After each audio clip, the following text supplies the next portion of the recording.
Awami League, BNP, জাতীয় party সব নির্বাচন দেখি, সব রাজনীতি বুঝি, কিন্তু সবগুলাই বা তার ডাইরেক্ট জামাতের ভোট দেওয়া উচিত।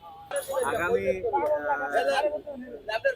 ফেব্রুয়ারি মাসে যে নির্বাচন হবে, আপনি কারে ভোট দিতে চান? আমি জামাতে ভোট দিব, কারণ জামাত এরা দেখতেছি এরা কোনো সন্ত্রাসী করবে না, এরা সুন্দর মতো রাষ্ট্রটা চালাবে। এবং জামাতকে তো সুযোগ দেওয়া হয় নাই, জামাতকে সুযোগ এবার দেব। আপনি জামাতরে ভোট দিতে চান? হ্যাঁ দেব। আগামী নির্বাচনে কাকে ভোট দিতে চান?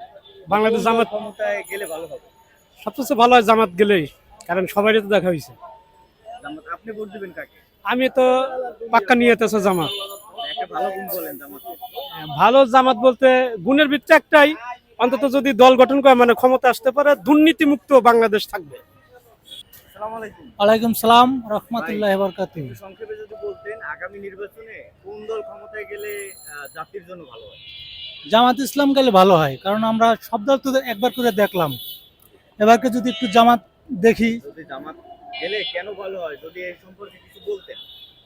কেন ভালো হয়? আর দুই দুই সরকার তো আমরা দেখলাম, এবারকে দেখি যে জামাত একটু নতুন দল, তাদের একবারে আইনে দেখি তারা কি করে। আপনি কারে ভোট দিতে চান?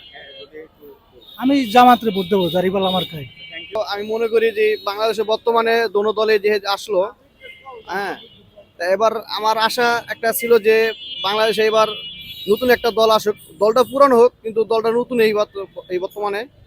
আমি আশা করি যে জামাত আসলে আমাদের জন্য বিএনপি নিউজ জামাত বাংলাদেশের ইসলামী সুযোগ সুবিধা ভালো এনসিপি হবে।